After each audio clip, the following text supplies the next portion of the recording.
നമസ്കാരം. ബാക്ടീരിയൽ അണുബാധ ചികിത്സിക്കുന്നതിന് ഉപയോഗിക്കുന്ന ഒരു പവർഫുൾ ആന്റിബയോട്ടിക്കാണ് ലിവോഫ്ലോക്സ് 500 ടാബ്ലറ്റ്. യൂറിനറി ട്രാക്ട്, മൂക്ക്, തൊണ്ട, സ്കിൻ, ശ്വാസകോശം എന്നിവയ്ക്കുണ്ടാകുന്ന അണുബാധകൾക്കും ഇത് ഉപയോഗിക്കുന്നു. നമ്മുടെ ശരീരത്തിൽ രോഗം ഉണ്ടാക്കുന്ന രോഗാണുക്കളെ ഇല്ലാതാക്കാൻ ഉപയോഗിക്കുന്ന മെഡിസിൻസ് ആണ് ആന്റിബയോട്ടിക്സ്. ഈ രോഗാണുക്കളെ മൈക്രോപോളിമർ ഓർഗാനിസംസ് എന്നാണ് പറയുന്നത്. ഫംഗസ്, ബാക്ടീരിയ, വൈറസ് എന്നിങ്ങനെ പലതരത്തിൽ ഇവയുണ്ട്. സിപ്ല ലിമിറ്റഡ് ആണ് ഇന്ത്യയിൽ ഇത് മാർക്കറ്റ് ചെയ്യുന്നത്. ലിവോഫ്ലോക്സാസിൻ ആണ് ഇതിലെ കണ്ടന്റ്. ജാപ്പനീസ് ഫാർമസ്യൂട്ടിക്കൽ കമ്പനിയായ ഡെയ്ച്ചി സെയാക്കോ കോ ലിമിറ്റഡിലെ സയന്റിസ്റ്റുകളാണ് ലിവോഫ്ലോക്സാസിൻ വികസിപ്പിച്ചെടുത്തത്. ഫ്ലൂറോക്വിനോലോൺസ് എന്നറിയപ്പെടുന്ന മരുന്നുകളുടെ വിഭാഗത്തിൽപ്പെടുന്നതാണ് ഇത്. ബാക്ടീരിയൽ ഇൻഫെക്ഷൻസിനെതിരായി പ്രവർത്തിക്കുന്ന ആന്റിബയോട്ടിക്കുകളാണ് ഫ്ലൂറോക്വിനോലോൺസ്. ബാക്ടീരിയയിലെ DNA റെപ്ലിക്കേഷൻ, ട്രാൻസ്ക്രിപ്ഷൻ, റീകോമ്പിനേഷൻ എന്നിവയ്ക്ക് ആവശ്യമായ ചില എൻസൈമുകളെ തടഞ്ഞുകൊണ്ട് ഇത് പ്രവർത്തിക്കുന്നു. ഇത് അണുബാധ പടരുന്നത് തടയുന്നു. ഫ്ലൂറോക്വിനോലോണുകൾ ഗ്രാം പോസിറ്റീവ്, ഗ്രാം നെഗറ്റീവ് ബാക്ടീരിയകൾക്കെതിരെ ഫലപ്രദമാണ്. യൂറിനറി ട്രാക്ട് ഇൻഫെക്ഷൻസ്, ആമാശയത്തിൻ്റെയും കുടലിൻ്റെയും ആവരണത്തിൻ്റെ വീക്കമായ ഗ്യാസ്ട്രോ എൻറ്ററൈറ്റിസ്, തലച്ചോറിനെയും സുഷുമ്നാനാഡിയെയും മൂടുന്ന മെനിഞ്ചുകളുടെ വീക്കമായ മെനിഞ്ചൈറ്റിസ്, മുറിവുകളോ പ്രാണികളുടെ കടിയോ മൂലം വ്രണങ്ങൾക്കും മറ്റും കാരണമാകുന്ന ഒരു പകർച്ചവ്യാധിയായ ബാക്ടീരിയൽ സ്കിൻ ഇൻഫെക്ഷനായ ഇംപെറ്റിഗോ, ഇൻഫെക്റ്റീവ് എൻഡോകാർഡിറ്റിസ് എന്ന ഹൃദ്രോഗവുമായി ബന്ധപ്പെട്ടിരിക്കുന്ന അവസ്ഥ എന്നീ അണുബാധകൾക്ക് കാരണമാകുന്ന ബാക്ടീരിയകളെ ഗ്രാം പോസിറ്റീവ് ബാക്ടീരിയകൾ എന്ന് വിളിക്കുന്നു. കട്ടിയുള്ള സെൽഭിത്തികളുള്ളവയും വയലറ്റ് നിറത്തിൽ കാണപ്പെടുന്നവയുമാണ് ഗ്രാം പോസിറ്റീവ് ബാക്ടീരിയകൾ. കോശഭിത്തിയുടെ കട്ടിയുള്ള പെപ്റ്റിഡോഗ്ലൈക്കൻ പാളി കാരണം ഇവ മൈക്രോസ്കോപ്പിലൂടെ പർപ്പിൾ നിറത്തിൽ കാണപ്പെടുന്നു. പെപ്റ്റിഡോഗ്ലൈക്കൻ പഞ്ചസാരയും അമിനോ ആസിഡുകളും അടങ്ങിയ ബാക്ടീരിയൽ സൈറ്റോപ്ലാസ്മിക് മെംബ്രെയിനിനെ ചുറ്റിയുള്ള വല പോലുള്ള ഒരു പാളിയാണ്. ഇത് ബാക്ടീരിയ കോശങ്ങളുടെ രൂപത്തിനും കാഠിന്യത്തിനും കാരണമാവുകയും ഓസ്മോട്ടിക് തടസ്സങ്ങളിൽ നിന്നും അവയെ സംരക്ഷിക്കുകയും ചെയ്യുന്നു. കോശത്തിനുള്ളിലേക്കും പുറത്തേക്കും എന്താണ് കടക്കേണ്ടതെന്ന് തീരുമാനിക്കുന്ന ഒരു സെമി പെർമബിൾ മെംബ്രെയിനാണ് സൈറ്റോപ്ലാസ്മിക് മെംബ്രെയിൻ. അതായത് ചില വസ്തുക്കൾ മാത്രം കടന്നുപോകാൻ അനുവദിക്കുന്നു. ഒരു കോശത്തിനു ചുറ്റുമുള്ള സൊല്യൂഷൻ കോൺസെൻട്രേഷനിൽ, അതായത് കോശത്തിനു ചുറ്റുമുള്ള ഫ്ലൂയിഡിന്റെ കോൺസെൻട്രേഷനിൽ പെട്ടെന്നുള്ള മാറ്റം മൂലമുണ്ടാകുന്ന ഫിസിയോളജിക്കൽ ഡിസ്ഫങ്ഷനാണ് ഓസ്മോട്ടിക് സ്ട്രെസ്. ഗ്രാം നെഗറ്റീവ് ബാക്ടീരിയകൾക്ക് പെപ്റ്റിഡോഗ്ലൈക്കന്റെ നേർത്ത പാളിയുണ്ട്. ഇത് കോശഭിത്തിക്ക് കനം നൽകുന്ന പഞ്ചസാര തന്മാത്രയാണ്. ഗ്രാം സ്റ്റെയിനിങ് സമയത്ത് ഇവ പിങ്ക് അല്ലെങ്കിൽ ചുവപ്പ് നിറത്തിൽ കാണപ്പെടുന്നു. ഈ മെഡിസിൻ ന്യൂമോണിയ, ബ്രോങ്കൈറ്റിസ്, സൈനുസൈറ്റിസ് പോലെയുള്ള ശ്വാസകോശ സംബന്ധമായ രോഗങ്ങളെ ചികിത്സിക്കുന്നതിന് വളരെ ഫലപ്രദവും ശ്വസനത്തെ എളുപ്പമാക്കുകയും ചെയ്യുന്നു. ലിവോഫ്ലോക്സാസിൻ ബാക്ടീരിയൽ ഇൻഫെക്ഷൻസിന്റെ ചികിത്സയ്ക്ക് മാത്രമേ ഫലപ്രദമാവുകയുള്ളൂ. യൂറിനറി ട്രാക്ട് ഇൻഫെക്ഷൻസ് ഉണ്ടാക്കുന്ന ബാക്ടീരിയകളെ ഇല്ലാതാക്കുകയും അവയിൽ നിന്ന് ആശ്വാസം നൽകുകയും യൂറിനറി ഹെൽത്ത് നിലനിർത്തുകയും ചെയ്യുന്നു. സെല്ലുലിറ്റീസ്, ആബ്സസ് അഥവാ കുരുക്കൾ എന്നീ സ്കിൻ ഇൻഫെക്ഷൻസിൽ നിന്നും ആശ്വാസം നൽകുകയും ഇവയുണ്ടാക്കുന്ന ബുദ്ധിമുട്ടുകളെ ഇല്ലാതാക്കുകയും ചെയ്യുന്നു. ബാക്ടീരിയ മൂലമുണ്ടാകുന്ന സ്കിന്നിന്റെ ആഴത്തിലുള്ള അണുബാധയാണ് സെല്ലുലൈറ്റിസ്. ഇത് സാധാരണയായി കൈകളെയും കാലുകളെയും ബാധിക്കുന്നു.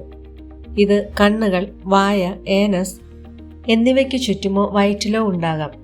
നോർമൽ സ്കിന്നിനെ സെല്ലുലൈറ്റിസ് ബാധിക്കാമെങ്കിലും സാധാരണയായി സംഭവിക്കുന്നത് ചില തരത്തിലുള്ള പരിക്കുകൾ, ട്രോമ അല്ലെങ്കിൽ സർജറി ഉൾപ്പെടെ സ്കിൻ ബ്രേക്ക് ചെയ്തതിന് ശേഷമാണ്.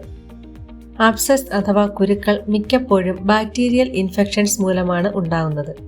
ബാക്ടീരിയ ശരീരത്തിൽ പ്രവേശിക്കുമ്പോൾ രോഗപ്രതിരോധ സംവിധാനം അണുബാധയെ എതിർക്കുന്ന വെളുത്ത രക്താണുക്കളെ രോഗം ബാധിച്ച ഭാഗത്തേക്ക് റിലീസ് ചെയ്യുന്നു. ഇവ ബാക്ടീരിയയെ ആക്രമിക്കുമ്പോൾ അടുത്തുള്ള ചില ടിഷ്യൂസ് അഥവാ കോശങ്ങൾ നശിക്കുന്നു.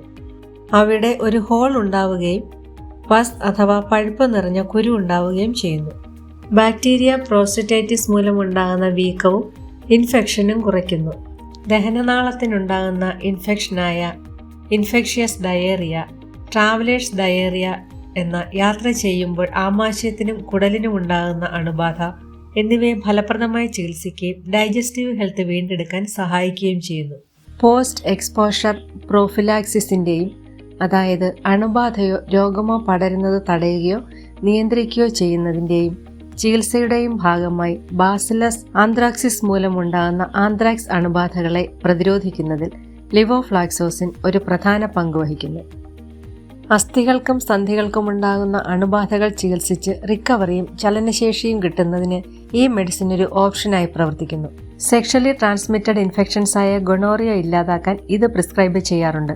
മറ്റ് ആന്റിബയോട്ടിക്കുകൾ ഫലപ്രദമല്ലാതെ വരുന്ന സമയങ്ങളിൽ ട്യൂബർകുലോസിസ് അഥവാ ക്ഷയത്തിന്റെ ചികിത്സയ്ക്കും ഈ മെഡിസിൻ ഉപയോഗിക്കുന്നു.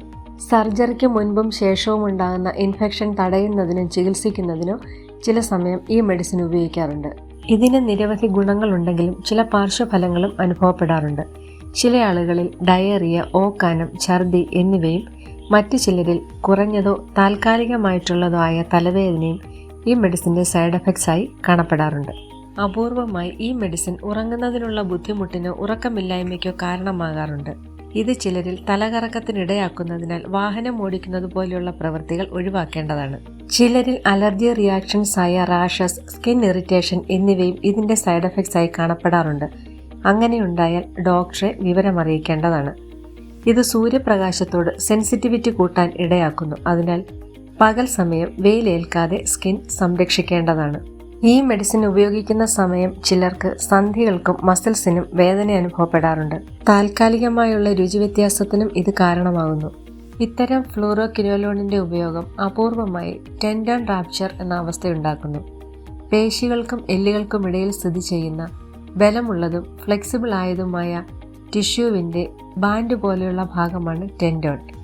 ടെൻഡോണുകൾ കൈകാലുകൾ ചലിപ്പിക്കാൻ സഹായിക്കുന്നു.